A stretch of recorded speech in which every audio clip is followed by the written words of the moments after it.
कामनी जिस दिन से शादी करके अपनी ससुराल आई, तब से लेके आज तक उसकी ननद उर्वशी ने कभी अपनी भाभी से सीधे मुंह बात तक नहीं की थी। उर्वशी को अपनी भाभी से बहुत परेशानी थी, इसीलिए वो रोज कोई ना कोई ड्रामा खड़ा करके कामनी को अपनी माँ से ताने सुनवाया करती, जिससे कि उसकी माँ कांता उसे घर से बाहर निकाल दे। समय बीतता है, लेकिन उर्वशी की हरकतों में कोई सुधार नहीं आता। वो आए दिन कोई ना कोई ड्रामा तैयार रखती। एक दिन उसका भाई ऑफिस से घर आता है और उर्वशी को किचन में काम करते देखकर बोलता है, छोटी, तू किचन में अकेले काम क्यों कर रही है? तेरी भाभी कहाँ है? भाभी को अपने मायके वालों से फोन पर बतियाने से फुर्सत मिलेगी तब तो ना आएंगी किचन में। भैया मैं आपको क्या बताऊं, सारा दिन मैं अकेले ही खपती रहती हूँ बस किचन में। भाभी आने का तो मुझे कोई सुख है ही नहीं। रुको तुम, मैं अभी उसको बताता हूँ। ऐसे कैसे वो सारा काम मेरी बहन से करवा सकती है? उर्वशी की बात सुनकर युग कामनी को गुस्से भरी आवाज देता है, जिसे सुनकर कामनी भागती हुई कमरे से नीचे आकर बोलती है, आप कब आए? क्या हुआ युग जी, आप इतने गुस्से में क्यों हैं? ये तुम मुझसे पूछ रही हो? शायद तुम भूल रही हो कि तुम इस घर की बहू हो। इस नाते मेरे घर वालों का ख्याल रखना तुम्हारी जिम्मेदारी है, और तुम मेरी छोटी बहन से सारा काम करवाकर खुद आराम से कॉल पर लगी हो। युग जी, ये सब झूठ है। मैंने उर्वशी को कोई काम करने के लिए नहीं बोला है। आप जाने तो ना भाभी। और भैया क्या हुआ अगर मैंने थोड़ा सा काम कर भी लिया तो? आप लोग आपस में ना लड़ो। क्या बात है उर्वशी, इतना ड्रामा फैलाकर आग लगाकर अब उसे बुझाने की कोशिश मत करो। जब तुम मेरे सामने मेरी बहन को इतना बोल रही हो तो ये बात तो पक्की है कि जो बात छोटी बोल रही है वो सही है। देखो, मैं अब तुमसे ये आखिरी बार बोल रहा हूँ कि भले ही मैंने शादी अपनी मर्जी से की है, लेकिन तुमसे पहले मेरे लिए मेरी फैमिली है, उसके बाद तुम। क्या हुआ बेटी, अब किस बात पर ड्रामा खड़ा हो गया? माँ, मैंने कुछ नहीं किया, मैं तो किचन का काम कर रही थी। भैया ऑफिस से आए तो मुझे अकेला काम करता देखकर भाभी को थोड़ा समझा दिया और वो गुस्सा करने लगी। जाने दे बेटा, बहू की तो अब आदत हो गई है हर बात पर ड्रामा करने की। एक बात बताओ उर्वशी, जब सारा काम हो गया था तो तुम किचन में क्या करने गई थी? क्या करने गई थी का क्या मतलब है? तुम कॉल पर बिजी थी, तुम्हें कोई चिंता ही नहीं है हमारी। लेकिन वो मेरी बहन है तो उसे तो होगी ना। ऐसा नहीं है, आप गलत समझ रहे हैं। देखा बेटा, अब ये मेरी बेटी और मुझे ही झूठा बना रही है। यार बहुत ड्रामा हो गया, मेरा दिमाग खराब मत करो अब और बोलकर। इतना कहकर युग वहाँ से चला जाता है और कांता भी अपने कमरे में चली जाती है। सारा ड्रामा फैलाकर उर्वशी चुपचाप खड़े होकर ये सब देखकर मुस्कुरा रही होती है और उसको हंसता देखकर कामनी उसको बोलती है, उर्वशी अभी भी टाइम है, सुधर जाओ। मुझे पता है कि तुम मुझे पसंद नहीं करती, इसलिए आए दिन कोई न कोई ड्रामा करके मुझे इस घर से निकलवाना चाहती हो। अपने घर वालों के भरोसे और प्यार का गलत फायदा मत उठाओ, वरना एक दिन अपने फैलाए ड्रामे में तुम खुद ही फंस जाओगी। हाँ, नहीं करती मैं आपको पसंद, नहीं मानती मैं आपको अपनी भाभी। अगर आपकी शादी मेरे भाई से ना हुई होती तो आज आपकी जगह पर मेरी बेस्ट फ्रेंड मेरी भाभी बनकर खड़ी होती, लेकिन नहीं, आपकी वजह से सब कुछ गलत हो गया। मेरी बेस्ट फ्रेंड ने अपनी जान ले ली, मैंने अपनी बहन जैसी दोस्त को खो दिया। इसलिए जब तक मैं आपको अपने भाई की लाइफ से और इस घर से नहीं निकाल देती ना, तब तक मैं अपने ये ड्रामे बंद नहीं करूंगी। इसलिए तुम मुझे पसंद नहीं करती? हाँ, ना तो मैं पसंद करती हूँ आपको और ना ही अपने घर वालों को करने दूंगी। इतना कहकर उर्वशी वहाँ से चली जाती है और कामनी उसकी बातों को सुनकर बहुत परेशान हो जाती है। वो कई बार युग को उसकी बहन के ड्रामों के बारे में बताने की कोशिश करती, लेकिन युग को अपने घर वालों के खिलाफ एक शब्द सुनना भी बर्दाश्त नहीं था, जिसके कारण वो कामनी की कोई बात सुनने के लिए तैयार ही नहीं था। कुछ दिन ऐसे ही बीत जाते हैं। एक रोज सभी घर के हॉल में बैठे टीवी देख रहे होते हैं और कामनी सबके लिए चाय लेके आ रही होती है कि तभी उर्वशी अपना पैर लगाकर उसे गिरा देती है और जोर जोर से चिल्लाने लगती है, अरे भाभी, क्या कर दिया आपने? मुझे जला डाला। हे भगवान, कौन से जन्म का बदला ले रही है आप मुझसे? क्या हुआ है छोटी, बहुत जल रहा है क्या? रुको मैं तुम्हारे लिए दवा लाता हूँ। तुम पागल हो गया बहू? बताओ, मेरी बेटी का पूरा हाथ जला दिया, बेअकल कहीं की। माँ जी मेरी बात तो सुनिए, उनका हाथ नहीं जला बल्कि मेरा पैर। यार तुम पागल हो एकदम, वो दर्द से चिल्ला रही है और तुम कह रही हो उसका हाथ नहीं जला। और क्या पैर, क्या पैर, बोलो आगे। कुछ नहीं, सॉरी, मैं बर्फ लेकर आती हूँ। कैसा रहा भाभी आज का ड्रामा? उर्वशी, तुमने ये सही नहीं किया। उर्वशी के फैलाए इस ड्रामे पर सभी घर वाले कामनी से बहुत नाराज हो जाते हैं। कोई भी उससे बात तक नहीं करता। कुछ दिन ऐसे ही बीतते हैं। तभी एक दिन उर्वशी अपने कमरे में बैठी सोचती है, इन छोटे मोटे ड्रामों से तो भाई इसे घर से बाहर नहीं निकालने वाले, कुछ ना कुछ बड़ा करना पड़ेगा। उर्वशी ये सब बैठी सोच ही रही होती है कि तभी उसके फ्रेंड का कॉल आता है और वो उसे सारी बात बताते हुए अपने घर आने की कहती है। कुछ समय बाद जैसे ही उसका फ्रेंड घर आता है, वो अपनी भाभी की इंसल्ट करवाने के लिए उसे उनके कमरे में बिठाकर जैसे ही बाहर निकलने की कोशिश करती है, तभी उसकी माँ वहाँ आ जाती है और उसे किसी लड़के के साथ देखकर गुस्से में कहती है, उर्वशी, ये क्या है? कौन है ये लड़का और ये हमारे घर में क्या कर रहा है? माँ वो तेरी जुबान को लकवा मार गया क्या? बोल जल्दी, कौन है ये लड़का? माँ थोड़ा धीरे बोलो, भाई के आने का समय हो गया है, उन्होंने देख लिया तो मार ही डालेंगे। अच्छा है ना, तेरे कर्म ही ऐसे है। बता जल्दी तू, वरना आज के बाद तो इस घर से बाहर कदम नहीं रख पाएगी। कांता की इतनी जोर से आवाज सुनकर कामनी किचन से अपने कमरे में आती है और वहाँ किसी लड़के को देखकर वो उर्वशी का नया ड्रामा समझ जाती है और अपनी सास से बोलती है, माँ जी, इसमें उर्वशी की कोई गलती नहीं। ये मेरा बॉयफ्रेंड है और ये मुझसे मिलने आया है, तभी तो ये मेरे कमरे में बैठा था। बहू, तुझे ये बोलते हुए शर्म आ रही है बिल्कुल भी? मेरे बेटे से भी तूने प्यार करके ही शादी करी थी ना? जब तुझे यही करना था तो मेरे बेटे की जिंदगी क्यों खराब करी? बेशरम लड़की तेरे जैसी ही होती है। माँ जी, आपको जो बोलना है आप मुझे बोल सकती हैं। तुझे कुछ बोलकर मुझे अपनी जुबान गंदी नहीं करनी। ऐसा करने से पहले ये भी नहीं सोचा कि तू एक शादीशुदा लड़की है। कांता कामनी को ताने दे ही रही होती है कि तभी युग ऑफिस से घर आता है और कांता उसे सारे ड्रामे के बारे में बताती है, जिसे सुनकर युग हैरान होकर बोलता है, इतना बड़ा धोखा! तुम्हें मेरे साथ ऐसा करते हुए जरा भी शर्म नहीं आई? अगर ये सच है तो इतने सालों से मेरे साथ प्यार करने का ड्रामा क्यों? सॉरी। तुम्हारे पास 15 मिनट हैं, अपना सामान पैक करो और निकल जाओ मेरे घर से। कामनी अपना सामान पैक कर ही रही होती है, तभी वहाँ उर्वशी आकर बोलती है, भाभी मुझे माफ कर दीजिए, मुझसे बहुत बड़ी गलती हो गई। आज मैंने अपने ड्रामे की हद पार कर दी, लेकिन आपने सबसे झूठ क्यों बोला? मैंने झूठ इसलिए बोला क्योंकि सब कुछ खोकर वापस मिल सकता है, लेकिन इज्जत नहीं। और मैं आपकी इज्जत आपके घर वालों के सामने खराब होते हुए नहीं देख सकती थी। उर्वशी और कामनी की बातें कमरे के बाहर खड़ा युग और कांता सुन लेते हैं और सब समझ जाते हैं कि ये सब उर्वशी का ही ड्रामा है, जिसके लिए वो उर्वशी को खूब सुनाते हैं और फिर सभी कामनी से अपनी कही बातों की माफी मांगते हैं और उसे घर छोड़कर जाने से रोक लेते हैं। प्रियंका एक शॉर्ट टेम्पर्ड लड़की थी, जिसे छोटी छोटी बातों पर अक्सर जल्दी गुस्सा आ जाया करता था। कुछ ही टाइम बाद उसकी शादी निक नाम के लड़के से हो जाती है।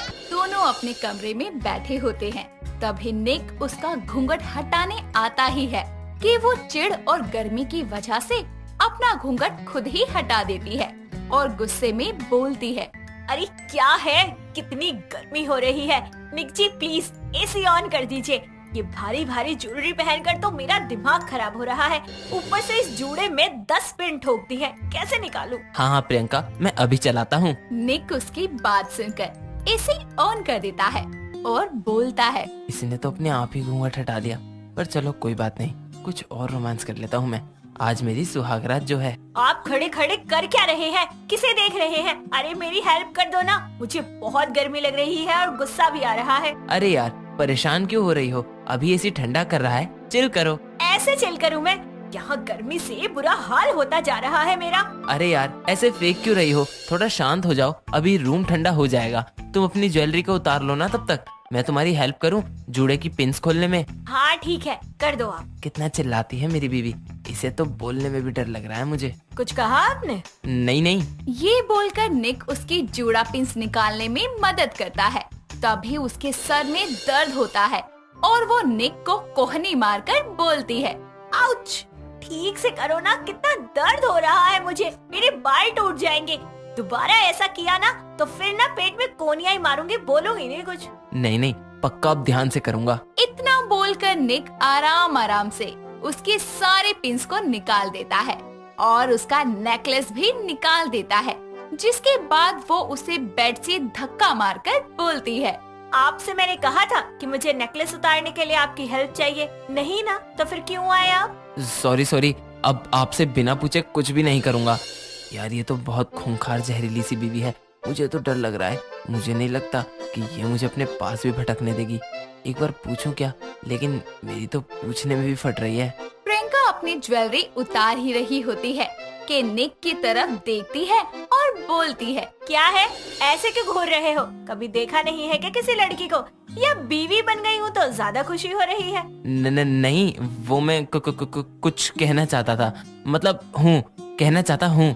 आप ऐसे ही बोलती हैं क्या? मेरा मतलब आप प्यार से नहीं बोलती, ऐसे गुस्सा क्यों कर रही हैं? मुझसे कुछ गलती हुई है क्या? देखिए निक जी, इस वक्त मेरी खोपड़ी पूरे तरीके से घूमी हुई है और मुझे बहुत ज्यादा गुस्सा आ रहा है, तो मैं ऐसे वैसे किसी मूड में नहीं हूँ। तो आप भूल जाओ कि आज रात हमारी सुहाग रात होगी, ठीक है? ये ख्याल अपने दिमाग से निकाल दो, हाँ? और चुपचाप सो जाओ, कल बात करेंगे इस बारे में। मैं सो जाता हूँ। मैं बेड पर सोऊं क्या? चुपचाप सोफे पर पिलो लेकर, चद्दर लेकर सो जाइए। मैंने कहा ना, इस बारे में हम कल बात करेंगे। ये बोलकर प्रियंका उसके मुंह पर ब्लैंकेट फेंक देती है और फिर निक सहमकर अपनी बीवी के खौफ से वहीं सोफे पर सो जाता है। वहीं दूसरी तरफ प्रियंका भी बेड पर पसरकर सो जाती है। अगले दिन प्रियंका जल्दी उठकर एक आदर्श बहू की तरह सारे घर का काम करती है और नाश्ता बनाती है। तभी वो अपने पति के पास हाथ में चाय का कप लिए आती है और अपने गीले बालों से उस पर छींटे डालकर उसे जगाते हुए प्यार से बोलती है, सुनिए निक जी, उठिए ना। भूत। अरे निक जी, मैं हूँ आपकी वाइफ प्रियंका। सुबह हो गई है, आपके लिए गरम गरम चाय लाई हूँ। अच्छा प्रियंका जी, आपने तो डरा ही दिया मुझे। ये आप ही है ना? कल रात को तो आप बहुत गुस्से में थी, अब ठीक हैं? सॉरी निक जी, गुस्से में ना मैं बहुत इरिटेट हो जाती हूँ, इसलिए ऐसे रिएक्ट करती हूँ। मैंने कहा था ना कि आज हम बात को आगे बढ़ाएंगे, तो ये लीजिए, आप चाय पीकर अपने दिन की शुरुआत कीजिए। नहीं प्रियंका जी, मैं चाय नहीं पीता, मैं कॉफी पीता हूँ। पी लीजिए ना। नहीं पीनी जी, आप पी लीजिए। प्रियंका उसे प्यार से चाय ऑफर करती है। उतने ही प्यार से निक उसे मना कर देता है। ये देखकर वो फिर से इरिटेट हो जाती है और गुस्से में बोलती है, आप चाय नहीं पी सकते क्या? अरे मैं इतने प्यार से आपके लिए चाय बनाकर लेकर आई हूँ, ऊपर से आप की नखरे करे जा रहे हो।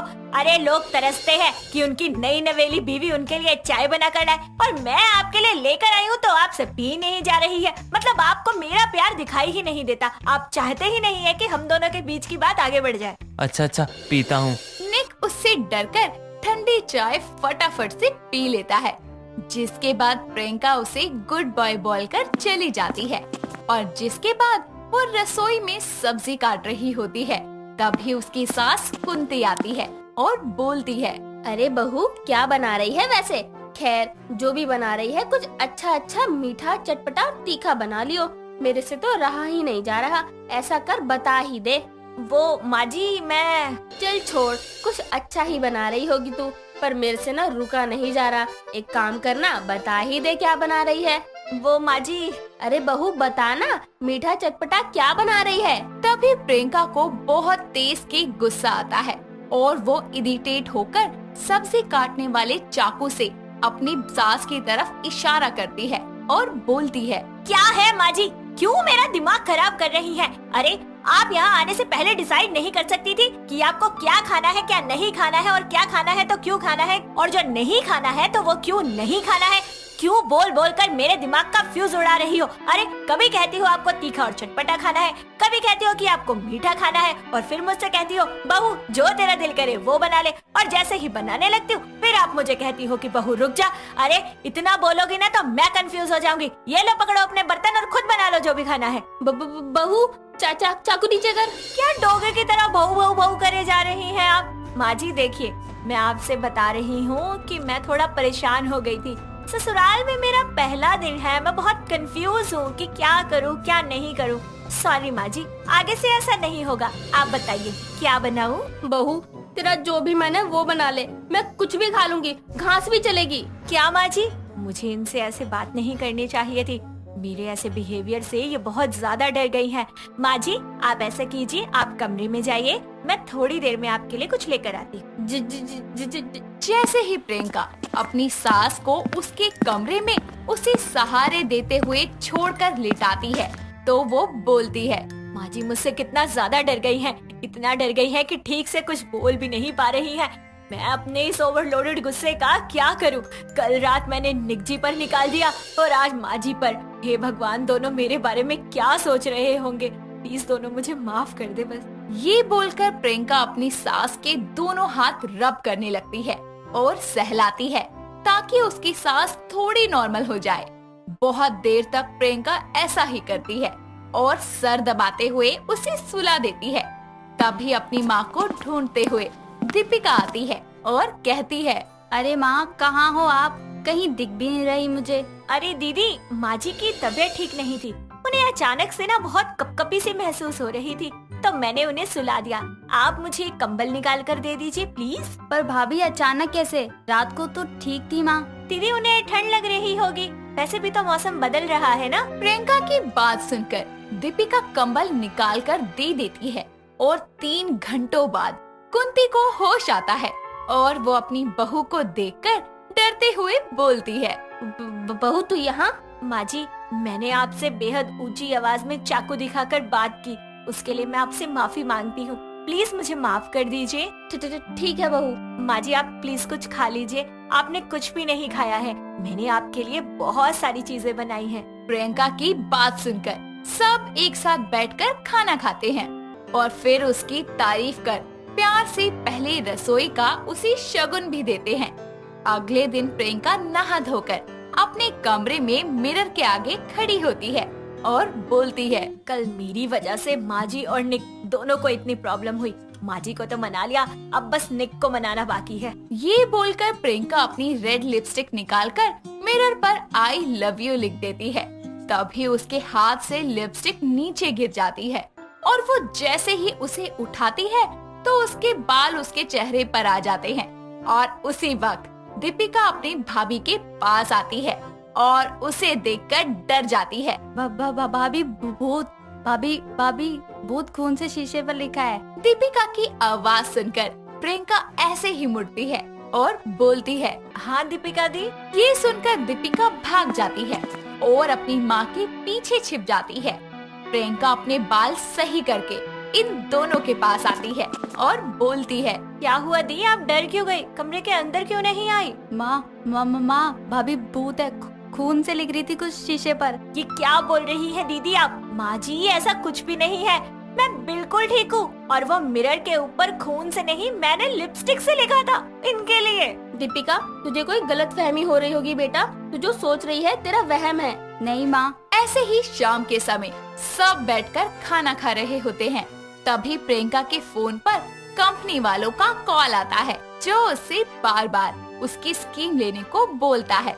अरे भैया मैंने आपको बोला था ना कि मुझे ये स्कीम नहीं चाहिए, फिर आप जबरदस्ती मुझे फोर्स क्यों कर रहे हैं? देखिए मैं फिर से बोल रही हूँ कि नहीं चाहिए। अरे मैम प्लीज एक बार ट्राई कीजिए, आपको जरूर बेनिफिट होगा। तभी इरिटेट होकर वो गुस्से में बोलती है, क्या स्कीम लगा रखा है? अरे जब एक बार मना कर दिया कि नहीं चाहिए स्कीम तो जबरदस्ती ले लो। कब से फोन कर करके परेशान किए जा रहे हो, अगर आज के बाद दोबारा मुझे कॉल कर दिया ना तो आपको और आपकी कंपनी को ढूंढकर दोनों को ठोक दूंगी। इतना बोलकर वो कॉल कट कर देती है और सबको उसका खौफ हो जाता है। अपने ससुराल वालों की शक्ल देखकर वो बोलती है, माँ जी, दीपिका दी, निक जी, प्लीज मुझे माफ कर दीजिए और मुझसे डरिए मत। जब भी मैं इरिटेट होती हूँ तो मुझे बहुत ज्यादा गुस्सा आ जाता है, जिसकी वजह से मैं ऐसे चिल्लाने लगती हूँ। हमें प्रियंका को समझना चाहिए। अब से हम तुमसे प्यार से ही बात करेंगे और तुम भी हम सबसे प्यार से ही करोगी। सही कहा बेटा तूने। इस तरह सब उससे प्यार से बात करते हैं, जिसके बाद वो अपनी बहू से नहीं डरते। दोस्तों अगर आपको ये कहानी पसंद आई तो इसे लाइक करें, शेयर करें और कमेंट करके बताएं कि कहानी में आपको सबसे अच्छा क्या लगा।